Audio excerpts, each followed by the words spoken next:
प्रथम कोरिन्थियो तार 9 अध्याय प्रथम कोरिन्थियो 9 अध्याय 24 रु 27 पर्यंत किए टिके पढ़िबे जोर जोर से। जो माने रंगभूमि रे दौड़ंती से माने समस्त दौड़ंती सत किंतु केवल जणे जे कोण पाए एहा कि तुम्हे माने जान नाही तुम्हे माने जेपरि कोण पाइबो एथि पय सेहि परि दौड़ जे कि क्रीडा रे प्रतिद्वंदिता करे से समस्त विषय परिमित भोगी हुए से माने क्षणीय मुकुट पाइबा निमंते ताहा करंती मात्र आम्भे माने अक्षय मुकुट पाइबा निमंते ताहा करू अतएव मु दौड़ुछि किंतु बिना लक्ष्ୟରେ नुहे मु मुष्टियुद्ध करुछि किंतु शून्य को आघात करिबा लोक परि नुहे अन्य लोक मानक निकटरे प्रचार करी काले मु निजे कौनसी प्रकार अग्राह्य हुए एथिपाई मोहर निज शरीर को कष्ट देई बसरे दास करी रखुछि। प्रभु ए वाक्य रे माने समस्त को आशीर्वाद करंतु। मु अनुरोध करी वाक्य को आपण माने मन ध्यान दे शुणंतु एवं प्रभु ठारे वृद्धि लाभ करी आत्मिकतारे बढ़िबा पाए यह आपण मान को सहाय्य करू। यही जगार प्रेरित पाउल एक क्रीड़ा संबंधी वाक्य प्रकाश करुछंती। रंगभूमि रे दौड़िबा विषय एवं क्रीड़ा रे प्रतिद्वंदिता करिबा एवं मुष्टियुद्ध ए विषय को दृष्टि रे रखी एक आत्मिक तुलनात्मक शिक्षा दौरान कोरिन्थियो सिटी यह गोटे वाणिज्य केंद्रिक सिटी थिला एवं कोरिन्थियो सिटी रे अनेक प्रकार खेलर आयोजन मध्य करा जाउथिला। एही कोरिन्थियो सिटी रे प्रति 3 वर्ष को थरे गोटे क्रीड़ा प्रतियोगिता होता तार ना होची इस्थुमियान गेम बोली। यह सबुठु द्वितीय प्राथमिक खेल प्रतियोगिता थिला से समय आ प्रथम नंबर रे थिला ओलंपिक गेम। जेतेबेले प्रेरित पाउल द्वितीय मिशनरी जर्नी से जगार करिसंती हुए तो प्रेरित पाउल एही इस्थिमियान गेम रो प्रतियोगिता को देखिछन एवं ए जगतर क्रीडार विषय को दृष्टि रे नहीं एक आत्मिक अनुरूपकतार शिक्षा दे आत्मिक भाव रे बढ़िबा पई कोरिन्थियो मंडलीर विश्वासी मानकु जणाउछंती। कारण प्रेरित पाउल सबुबेले आंचलिक परिस्थिति को दृष्टि रे रखी तार पृष्ठभूमि रे ईश्वरंकर वार्ता को से दौथिले। तो कोरिन्थियो सिटी रे एई जो गेम क्रीड़ा प्रतियोगिता आयोजन करा जायछि एई क्रीड़ा प्रतियोगितार विषय रे कोरिन्थियो विश्वासी माने संपूर्ण जानिथिले तार समस्त विषय को से माने परिचित थिले। तेणु सेही प्रतियोगितारू एक आत्मिक आदर्श शिक्षा नहीं प्रेरित पाउल विश्वासी मान को जणाए एवं विश्वासी मानन को कहउचंती। देखंतु 24 पदरे जे कहीं क्रीड़ा रे प्रतिद्वंदिता करे से समस्त विषय रे परिमित भोगी हुए से माने क्षयणीय मुकुट पाइबा निमंते ताहा करंती मात्र आम्भे माने अक्षय मुकुट पाइबा पई ताहा करूअछु। देखंतु कोरिन्थियो मंडलीर विश्वासी मानकु प्रेरित पाउल क्रीडारू तांकर मन को आत्मिक आड़ को नौछंती एवं कहिले जो माने क्रीडा रे प्रतिद्वंदिता करुछंती से माने परिमित भोगी होउछंती। परिमित भोगी हेबार अर्थ अनेक आत्म श्रृंखला को रखी बढ़िबा। कारण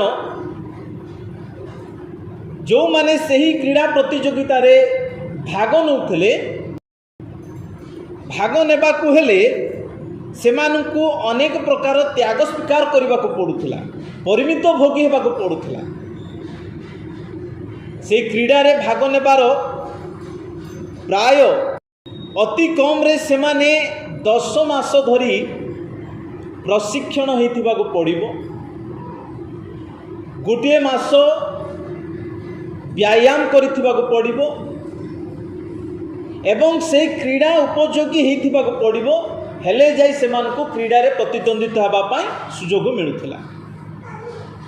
ତେଣୁ ଜଗତର କ୍ରୀଡ଼ାରେ ଭାଗ ନେଇ ମୁକୁଟ ପାଇବା ପାଇଁ ଯଦି ଏତେ ପରିମିତ ଭୋଗୀ ହେଉଛନ୍ତି, ତ ପ୍ରେରିତ ପାଉଲ କହୁଛନ୍ତି ଆମେ ତ ଅକ୍ଷୟ ମୁକୁଟ ପାଇବା ପାଇଁ ଏସବୁ କରୁଛୁ। ସେମାନେ କ୍ଷୟ ମୁକୁଟ ପାଉଥିଲେ। କରନ୍ଥିୟ ସିଟିରେ ଗୋଟେ ଉଚ୍ଚ ମଞ୍ଚ ଥିଲା, ଯେଉଁ ମଞ୍ଚରେ ବିଶେଷ କରି ଖେଳରେ ବିଜୟ ହୋଇଥିବା ଲୋକମାନଙ୍କୁ ସେଇଠାରେ ପୁରସ୍କାର ଦିଆଯାଉଥିଲା। ତାହାକୁ ଦୃଷ୍ଟିରେ ରଖି ପ୍ରେରିତ ପାଉଲ ମଧ୍ୟ କହିଲେ ଆମ୍ଭେମାନେ ମଧ୍ୟ ଖ୍ରୀଷ୍ଟଙ୍କର ବିଚାର ସିଂହାସନ ମଞ୍ଚରେ ଠିଆ ହେବା, ଆମମାନଙ୍କୁ ମଧ୍ୟ ପ୍ରଭୁ ଯୀଶୁ କ'ଣ ଦେବେ? ପୁରସ୍କାର ଦେବେ। এই ଜଗତର ଯେଉଁମାନେ କ୍ରୀଡ଼ାରେ ପ୍ରତିଯୋଗୀ ହେଲା ପରେ ବିଜୟ ହେଉଛନ୍ତି, ସେମାନେ କ୍ଷୟଣୀୟ ମୁକୁଟ ପାଉଛନ୍ତି, କିନ୍ତୁ ଆମେ ଅକ୍ଷୟ ମୁକୁଟ ପାଇବା।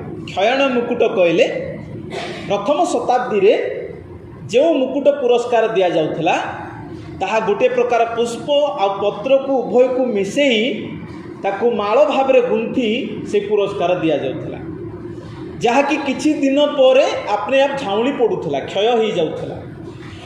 କିନ୍ତୁ ସ୍ୱର୍ଗରେ ଯେଉଁ ପୁରସ୍କାର ପ୍ରଭୁ ଦେବେ, ତାହା କେବଳ ଗୌରବ ଏଇ ଜଗତରେ ନୁହେଁ, ଆର ଜଗତରେ ମଧ୍ୟ ତାହା ଚିରସ୍ଥାୟୀ ଆଉ ଗୌରବମୟ ରହିବ। ସେଥିପାଇଁ ପ୍ରେରିତ ପାଉଲ ଆତ୍ମିକ ଶିକ୍ଷାକୁ ପ୍ରକାଶ କରି କହୁଛନ୍ତି ଆମେ ଗୋଟିଏ କ୍ରୀଡ଼ା ପ୍ରତିଯୋଗିତାରେ ଅଛୁ। ଆପଣମାନେ ଜାଣିଥିବେ 2 ଦିନ ତଳେ ଓଡ଼ିଶା ସରକାର ସେଇ ପ୍ରମୋଦ ଭଗତକୁ 6 କୋଟି ଟଙ୍କା ଦେବା ପାଇଁ ଏବଂ ଗ୍ରୁପ୍ ଏର ଚାକିରି ଦେବା ପାଇଁ ପ୍ରତିଶ୍ରୁତି ଦେଲେ, ଘୋଷଣା କଲେ। କାହିଁକି? ସେ ବ୍ୟକ୍ତି ଯେ କି ପାରା ବ୍ୟାଡ଼ମିଣ୍ଟନର ଖେଳାଳି, ସେ ତ ସ୍ୱର୍ଣ୍ଣ ପଦକ ପାଇଲେ, ସେ ପୁରସ୍କାର ପାଇଲେ, ତଥାପି କାହିଁକି ରାଜ୍ୟ ସରକାର ତାକୁ 6 କୋଟି ଟଙ୍କା ଦେଇ ଗୋଟେ ଚାକିରି ଦେବା ପାଇଁ ପ୍ରତିଶ୍ରୁତି ଦେଲେ?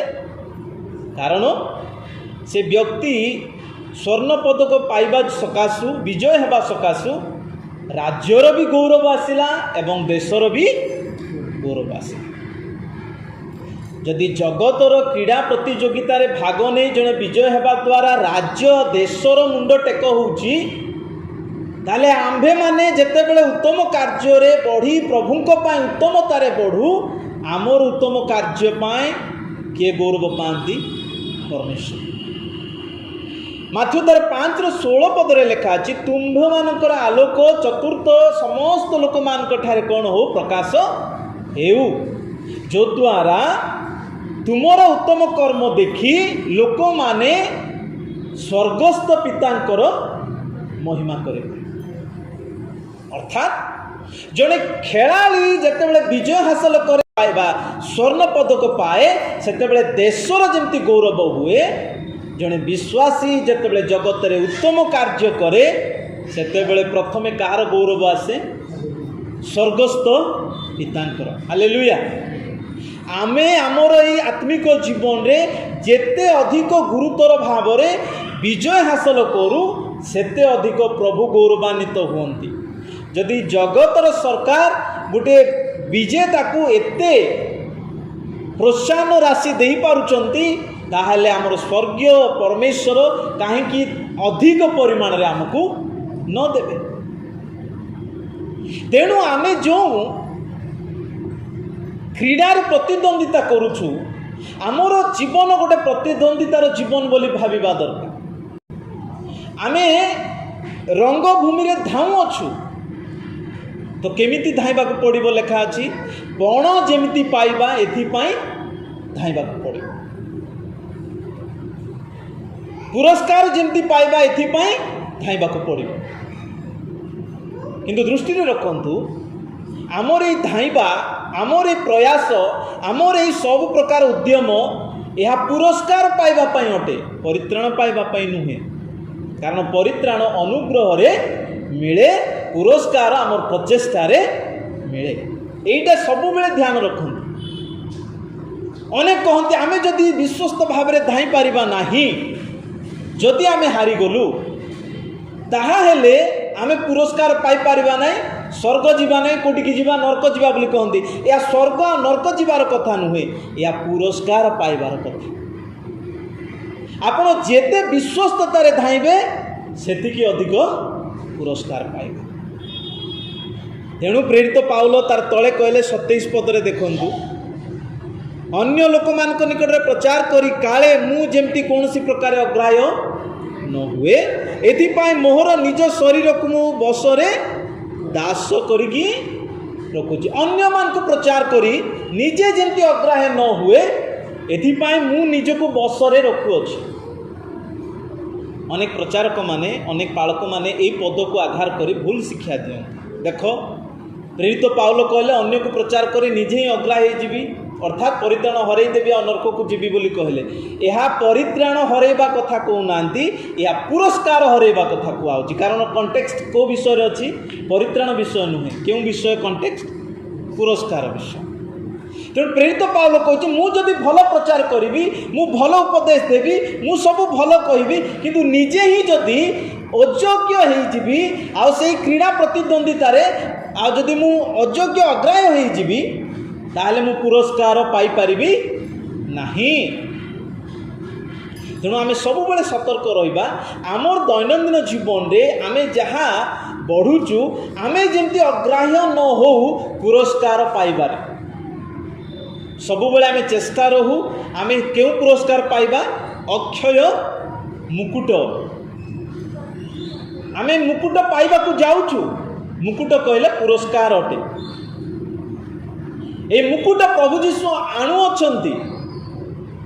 जेते बेले मंडली को ऊर्ध्व को रैप्चर करिकी प्रभु नेबे, सर्वप्रथमे कौन करिवे? विचार करी कर्मर पुरस्कार देवे। कारण आपण प्रकाशित पुस्तक 22 अध्याय 12 पद टिके पढ़ंतु। देखो आमे शीघ्र आसुछु, हाँ? प्रत्येक लोक को तार कर्मानुसार फल देबाको आमर पुरस्कार आप सबरे अछि। आमे शीघ्र आसुछु, प्रत्येक लोक मान को कर्म अनुसार फल देबा पाई पुरस्कार धरी आसुछु। ए प्रकाशित 22 अध्याय 12 पद विशेष करी एई द्वितीय आगमनर प्रतिज्ञा रैप्चर को सूचाए। कारण रैप्चर रे ही प्रभु जीशु कर्मर पुरस्कार देवे। तेणु आमे एबे जो दौड़ुछु, आमे प्रतिद्वंदितार अछु। आमर लक्ष्य सब बेले आमर दौड़ समाप्त होला परे जीशु जेमती हमको ग्रहण करी पुरस्कार देवे, एथिपाई योग्य विवेचित होबा पाई आमर प्रयास रहबा। परिमित भोगी हेबाकू लेखा गला। परिमित भोगी कहले अनेक आत्मशृंखला दरकार, अनेक त्याग स्वीकार करने को पड़ो। यह सहज सुविधार आम पुरस्कार पाइबा नहीं, बहुत उद्यम करने को पड़ो, तेबे जाई जीशुंकर पुरस्कार आम पाइपर। परित्राण बिना मूल्य मिली अच्छी, प्रभु को गौरव दो, किंतु पुरस्कार पाइबा आमको निजे परिश्रम उद्यम प्रयास करने को पड़ो। तो अक्षय मुकुट जहाँ केबे मौलिब नाही किंबा क्षय हब नाही, एई जगत रे पुणी आर जगत रे चिरस्थायी रहिबो, ताहा आमानकु स्वर्ग रे स्वर्ग राज्य रे महान करिबो।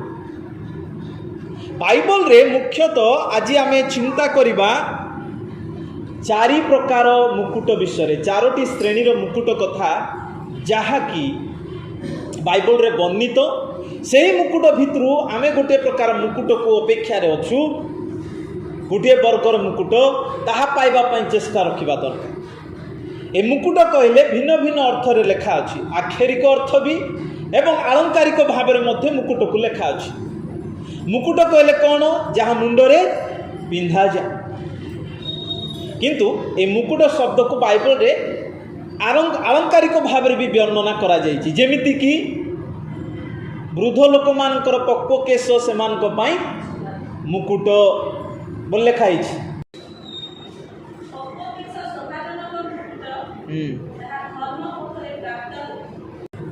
तो यह गोटे आलंकारिक भाव में लिखा 12:4 पद पढ़े गुणवती स्त्री स्वामीर मुकुट स्वरूप बोल लिखा यह भी गोटे आलंकारिक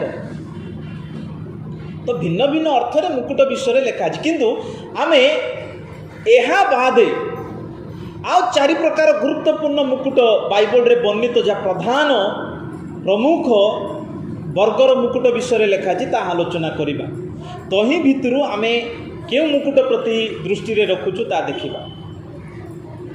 प्रथमे बाइबल रे जो मुकुट विषय लिखा अछि प्रथम वर्गर मुकुट होउची राजकीय मुकुट बा रॉयल क्राउन। यह विशेष करी राजा माने परिधान करुले आ ए राजकीय मुकुट पिंधिबार अर्थ होला क्षमता अधिकार को सूचाए। आपण जदि देखिबे द्वितीय राजावली तार 11-12 पदरे जने राजा को राजाभिषिक्त करला समय मुकुट को दियागला अधिकार दियागला क्षमता दियागला पढ़ंतु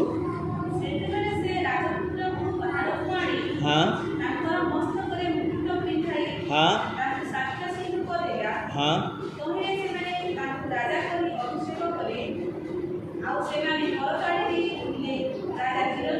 राजा करे अभिषेक कला बेले गोटे राजा को को मुकुट दिया जाउथला राजकीय मुकुट दिया जाउथला अर्थात से मुकुट पाइला परे से माने कौन क्षमता पाइले अधिकार को पाइले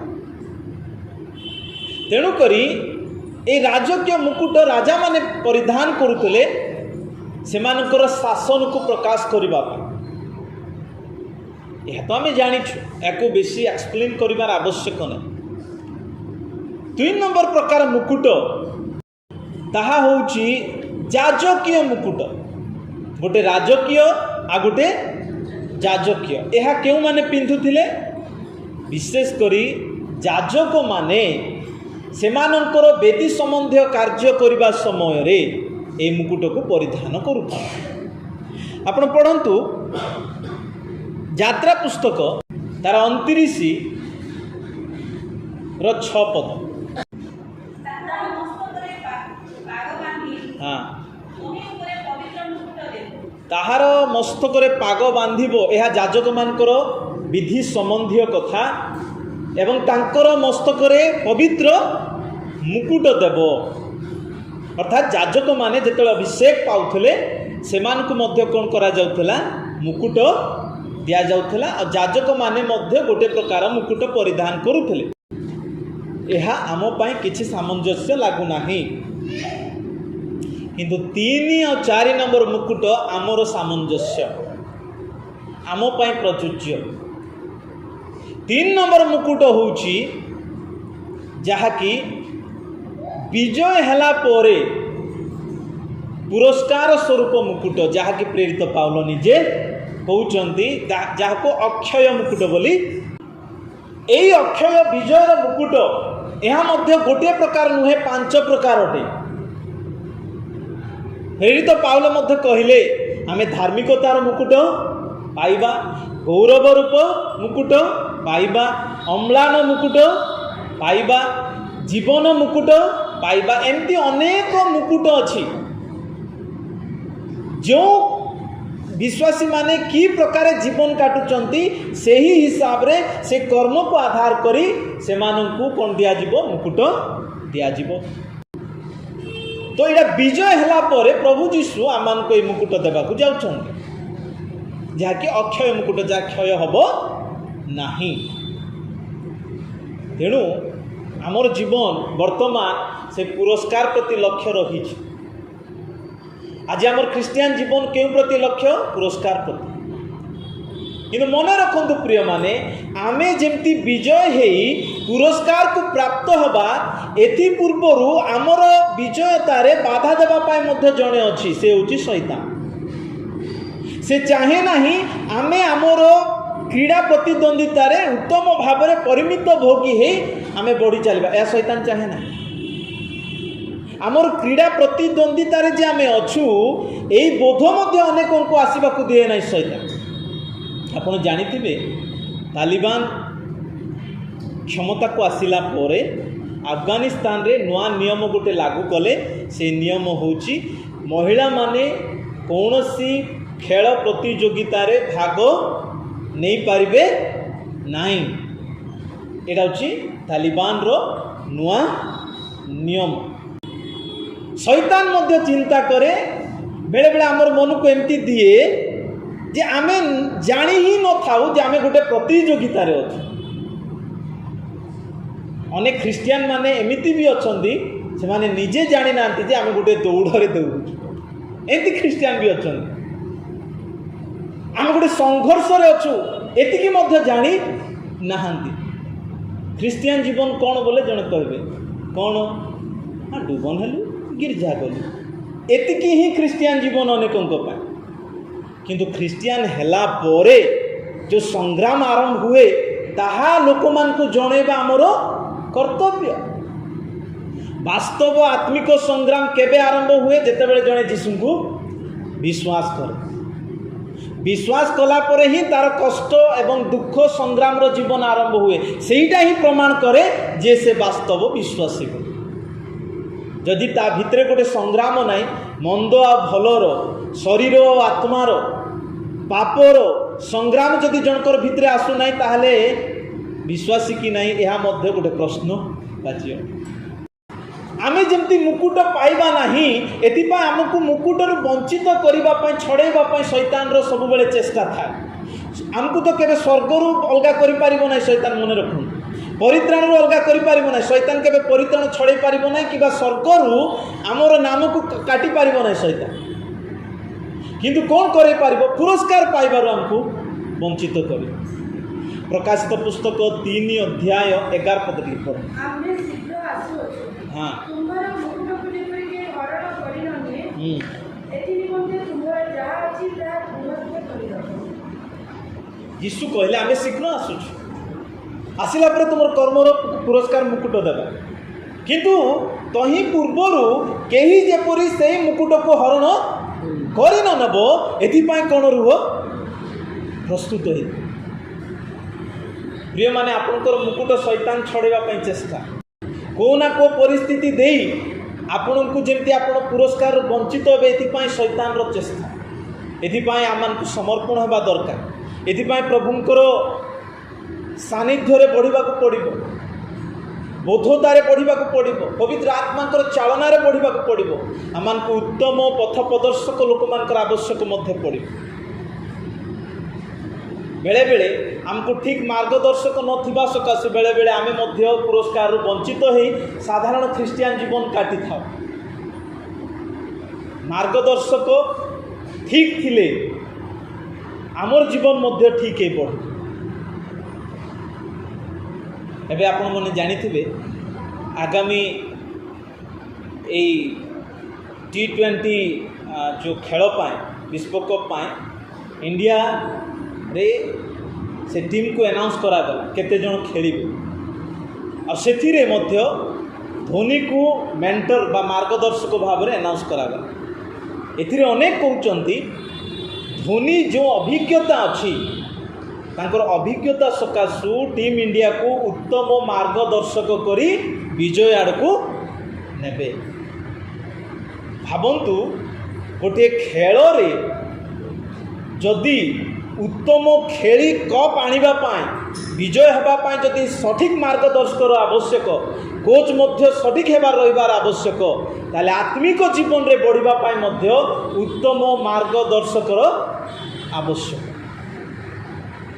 ମାର୍ଗଦର୍ଶକ ଯଦି ଆପଣଙ୍କର ଭୁଲ ହେଇଗଲା, ତ ଆପଣ ମଧ୍ୟ କ'ଣ ହେଇଯିବେ? ଭୁଲରେ ଚାଲିଯିବେ। ଅନ୍ଧ ଏକା ଯଦି ଆଉ ଗୋଟିଏକୁ ଅନ୍ଧକୁ ହିଁ ପଥ ପ୍ରଦର୍ଶକ ହେଲା, ତାହେଲେ ଉଭୟ କ'ଣ ହେବ ବୋଲି ଲେଖା ହେଇଛି? ହାତରେ ପଡ଼ିବେ। ତେଣୁ ଆପଣଙ୍କର ଆତ୍ମିକ ମାର୍ଗଦର୍ଶକ ମଧ୍ୟ ଠିକ୍ ଥିବା ଦରକାର। ଏଥିରେ ଆପଣ ସମସ୍ତେ ଭାବେ ଆମର ପାଳକ ଠିକ୍ ଥିବା ଆବଶ୍ୟକ। କେବଳ ପାଳକ ହିଁ ଆତ୍ମିକ ମାର୍ଗଦର୍ଶକ ନୁହନ୍ତି, ମଣ୍ଡଳୀରେ ଅନେକ ମଧ୍ୟ କର୍ମକର୍ତ୍ତା ମାନେ ବି ଅଛନ୍ତି, ଡିକନ୍ ମାନେ ବି ଅଛନ୍ତି। ସମସ୍ତେ ଠିକ୍ ମାର୍ଗଦର୍ଶକ ହେବା ଆବଶ୍ୟକ। ମଣ୍ଡଳୀରେ କେବଳ ଅନେକ ମଣ୍ଡଳୀ ଅଛି କେବଳ ପାଳକ ଦ୍ୱାରା ହିଁ ମାର୍ଗଦର୍ଶକ ଭାବରେ ଚାଲେ ନାହିଁ, ସେଥିରେ ଅନ୍ୟମାନେ ବି ଇନଭଲ୍ଭ ହୁଅନ୍ତି। ସେମାନେ ହେଉଛନ୍ତି କିଏ? କର୍ମକର୍ତ୍ତା ପ୍ଲସ୍ ଡିକନ୍ ମାନେ। ସମସ୍ତେ ଉତ୍ତମ ମାର୍ଗଦର୍ଶକ ହେବା ଆବଶ୍ୟକ। ତେବେ ଯାଏ ଆମେ କ'ଣ ହେଇପାରିବା? ଠିକ୍ ଭାବରେ ବଢ଼ିପାରିବା। ତେଣୁ ଏ ମୁକୁଟ ପାଇବା ପାଇଁ ଚେଷ୍ଟା କରୁ। ଏ ମୁକୁଟ ପ୍ରତି ଦୃଷ୍ଟି କରି ଜୀବନକୁ ବଢ଼ି ଚାଲୁ। ସେଥିପାଇଁ ପିତର କହିଲେ ଗୋଟେ ଖ୍ରୀଷ୍ଟିଆନ ସେ ଦୂରଦୃଷ୍ଟି ଅଟେ। ଦୂରଦୃଷ୍ଟି ମାନେ କ'ଣ? ଯଦି ଆପଣ ଦ୍ୱିତୀୟ ପିତର ଦେଖିବେ, ଦ୍ୱିତୀୟ ପିତର ତାର 1 ଅଧ୍ୟାୟ 9 ପଦ ଦେଖନ୍ତୁ। ମାତ୍ର ଏହି ସବୁ ଯାହାଠାରେ ନାହିଁ ସେ ଦୂରଦର୍ଶୀ ନ ହୋଇ ଅନ୍ଧ ହୋଇଅଛି। ଏସବୁ ଯାହାଟାରେ ନାହିଁ ସେ ଦୂରଦୃଷ୍ଟି ନୁହେଁ, ବରଂ କ'ଣ ହେଇଯାଇଛି? ଅନ୍ଧ ହେଇଯାଇଛି ବୋଲି ପିତର କହୁଛନ୍ତି। କେଉଁ ସବୁ ବିଷୟ? ଆମର ଦୃଷ୍ଟି ପୁରସ୍କାର ପ୍ରତି ରହିବାକୁ ପଡ଼ିବ। ଆମର ଦୃଷ୍ଟି ଆମେ ଯେମିତି ଆମର ନିରୂପିତ ପଥକୁ ସମାପ୍ତ କରିପାରିବା ଏଥିପାଇଁ ରହିବାକୁ ପଡ଼ିବ। ଏବଂ ଶୈତାନ ଯେପରି ଆମର ପୁରସ୍କାରକୁ ଆମକୁ ବଞ୍ଚିତ ନ କରିବ ଏଥିପାଇଁ ଆମମାନଙ୍କୁ ଚେଷ୍ଟିତ ହୋଇ ଉଦ୍ୟମରେ ବଢ଼ିବାକୁ ପଡ଼ିବ। ଆଉ ଏଥିପାଇଁ ଅନେକ ପ୍ରକାର କ'ଣ ଦରକାର? ପରିମିତ ଭୋଗୀ ହେବାକୁ ପଡ଼ିବ। ମୂଷା ମିଶର ଦେଶର ସମସ୍ତ ଗୌରବ ଛାଡ଼ି ଦୁଃଖ ସହି ପ୍ରାନ୍ତରର ଅନୁଭୂତିରେ ଗଲେ। ମୂଷା ଗୋଟିଏ କଥା କହିଲେ, ଏହା ମୁଁ ଏଥିପାଇଁ କରୁଛି କାରଣ ମୋ ନଜର ପୁରସ୍କାର ପ୍ରାପ୍ତ ପ୍ରତି ଦୃଷ୍ଟି ରହିଛି। ଯୀଶୁଖ୍ରୀଷ୍ଟ ମଧ୍ୟ ଏତେ ସବୁ ଦୁଃଖ ସହିଲେ କାହିଁକି? ଯୀଶୁଙ୍କ ନଜର ଆଗାମୀ ଗୌରବ ପ୍ରତି ଥିଲା ବୋଲି ଲେଖା ଅଛି। ପଢ଼ନ୍ତୁ ଏବ୍ରି ତାର 12 ଅଧ୍ୟାୟ 2 ପଦ, 2-3 ପଦ। ସେ ଆପଣା ସମ୍ମୁଖରେ ଥିବା ଆନନ୍ଦ ନିମନ୍ତେ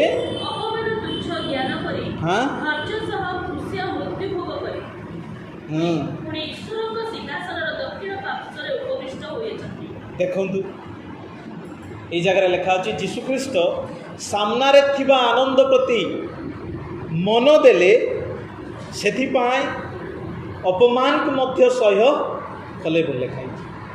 ଖ୍ରୀଷ୍ଟିଆନ ଜୀବନରେ ଅନେକ ଟାଇମ୍ରେ ଆଶୁ ଦୁଃଖ ନିନ୍ଦା ଅପମାନ ବୋଲି ଯେଉଁ ଗୀତ ଆମେ ଗାଇଲୁ, ତାହା ଗୀତରେ ନଥାଉ ବରଂ ପ୍ରାକ୍ଟିକାଲି କାର୍ଯ୍ୟକାରୀ କରିବାକୁ ଚେଷ୍ଟା କରୁ। ଆଶୁ ଦୁଃଖ ନିନ୍ଦା ଅପମାନ, କିନ୍ତୁ ଆମର ଦୃଷ୍ଟି କେଉଁଠି ଥିବ? ସମ୍ମୁଖସ୍ଥ ପୁରସ୍କାର ପ୍ରତି ଥିବ। এইটা ଖ୍ରୀଷ୍ଟିଆନ ଜୀବନର ଗୋଟିଏ ଧାରାବାହିକ ଅଭ୍ୟାସ ହେବା ନିହାତି ଦରକାର। ସେଥିପାଇଁ 4 ନମ୍ବର ମୁକୁଟ କ'ଣ ଜାଣିଛନ୍ତି ନା? ଗୁରୁତ୍ୱପୂର୍ଣ୍ଣ ମୁକୁଟ ସେଇଟା ହେଉଛି କଣ୍ଟାର ମୁକୁଟ। ସବୁବେଳେ କେଉଁ ମୁକୁଟ କଥା ଆମେ ପ୍ରଚାର କରୁ? ଏସବୁ ମୁକୁଟ କଥା ପ୍ରଚାର କରୁ। କଣ୍ଟାର ମୁକୁଟ କଥା କିଏ ପ୍ରଚାର କରନ୍ତି ନାହିଁ। କିନ୍ତୁ ଏହା ମଧ୍ୟ ଗୋଟେ ଗୁରୁତ୍ୱପୂର୍ଣ୍ଣ। ମାଥ୍ୟୁ ତାର 27 ଅଧ୍ୟାୟ 29 ପଦ ଦେଖ।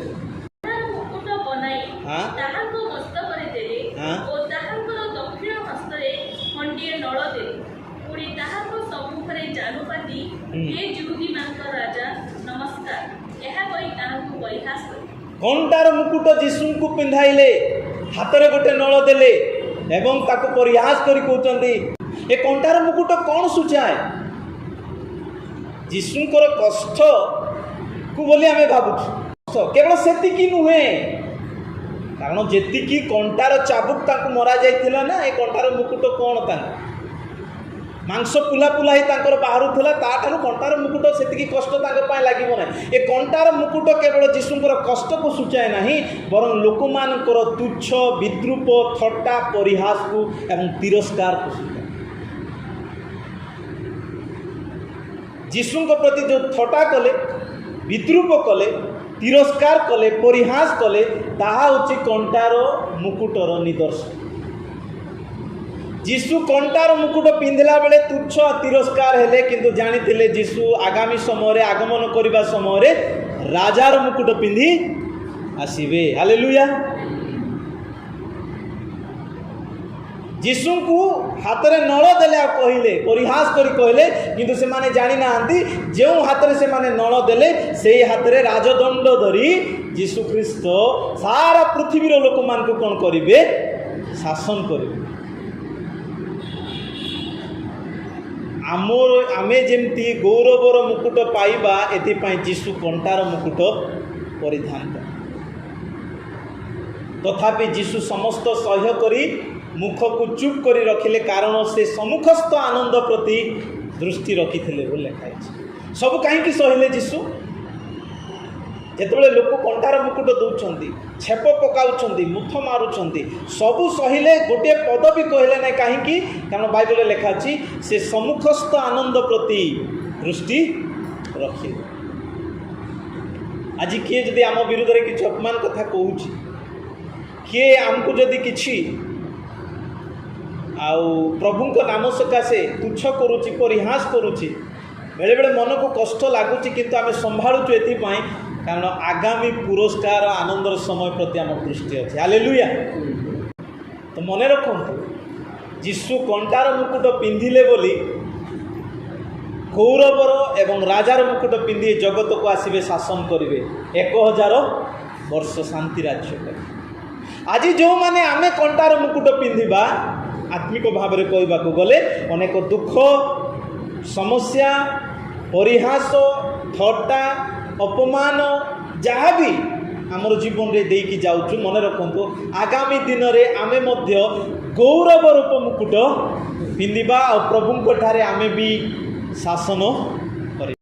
ତେଣୁକରି ପ୍ରେରିତ ପାଉଲ ବିଶ୍ୱାସୀ କରନ୍ଥୀୟ ମଣ୍ଡଳୀର ବିଶ୍ୱାସୀମାନଙ୍କୁ ଉତ୍ସାହିତ କରି କହୁଛନ୍ତି ଯେ ତୁମେ ରଙ୍ଗଭୂମିରେ ଦୌଡ଼ୁଛ, କିନ୍ତୁ ପଣ ପାଇବା ପାଇଁ ଦୌଡ଼, ଏବଂ ବିନା ଲକ୍ଷ୍ୟରେ ଦୌଡ଼ ନାହିଁ, ଗୋଟେ ଲକ୍ଷ୍ୟ ରଖି ଦୌଡ଼। ଆମର ଲକ୍ଷ୍ୟ କ'ଣ? ଆମେ ଯେମିତି ପୁରସ୍କାର ପାଇବା। ଏବଂ ଶୂନ୍ୟକୁ ଆଘାତ ପରି କର ନାହିଁ, ବରଂ ବିବେକଗତ ଭାବରେ ଆମେ ଜାଣିବାକୁ ପଡ଼ିବ ଯେ ଆମେ କେଉଁ ଜାଗାରେ ଖେଳୁଛୁ, କେଉଁ ଜାଗାରେ ଆଘାତ କରୁଛୁ। ଅର୍ଥାତ୍ ଆମେ ନିଜେ ବୋଧତାର ସହକାରେ ଖ୍ରୀଷ୍ଟିଆନ ଜୀବନରେ ବଢ଼ିବା ନିହାତି ଆବଶ୍ୟକ। ତେବେ ଆମେ ସେହି ଅକ୍ଷୟ ମୁକୁଟକୁ ଆମମାନେ ପାଇପାରିବା। ତେଣୁ ପ୍ରତି ମୁହୂର୍ତ୍ତରେ ବୋଧତାରେ ରହିବାକୁ ପଡ଼ିବ, ସଚେତନତାରେ ରହିବାକୁ ପଡ଼ିବ। ଆପଣ ଜାଣିଥିବେ ଏଇ କିଛି ଦିନ ତଳେ ଯେଉଁମାନେ କୃଷି କାର୍ଯ୍ୟାଳୟରେ କର୍ମଚାରୀ କାମ କରୁଛନ୍ତି, ସେମାନଙ୍କୁ ଗୋଟିଏ ନିର୍ଦ୍ଦେଶ ଦିଆଗଲା ଯେ ସେମାନେ ମୋବାଇଲକୁ 24 ଘଣ୍ଟା ପାଇଁ ଅନ୍ ରଖିବେ, ଅଫ୍ କରିପାରିବେ। କାହିଁକି? ମାନେ ପ୍ରତି ମୁହୂର୍ତ୍ତରେ ସେମାନେ ସେବା ଯୋଗାଇବା ପାଇଁ ଉପଲବ୍ଧ ହେବା ଜରୁରୀ। ଏ ଜଗତରେ ଥିବା କୃଷି କାର୍ଯ୍ୟାଳୟରେ କର୍ମଚାରୀମାନଙ୍କୁ ଯଦି ଏତିକି ସତର୍କ ଦିଆଗଲା, ତାହେଲେ ଆମେ ଖ୍ରୀଷ୍ଟ ବିଶ୍ୱାସୀମାନେ 24 ଘଣ୍ଟା 24x7 ଆମେ କ'ଣ ରହିବାର ଅଛି? ସଚେତନ ରହିବାର ଅଛି। କାରଣ କ'ଣ? ଆମର ବିପକ୍ଷ ମଧ୍ୟ 24x7 ମଧ୍ୟ ସେ ବି ସଚେତନ ହୋଇ କାହାକୁ ଗ୍ରାସିବ ଏହା ଖୋଜି ବୁଲୁଛି। ଯଦି ସେ ସେତିକି ସକ୍ରିୟ ହୋଇପାରୁଛି, ତାହେଲେ ଆମେ ମଧ୍ୟ ସେତିକି ସଚେତନ ହେବା ନିହାତି।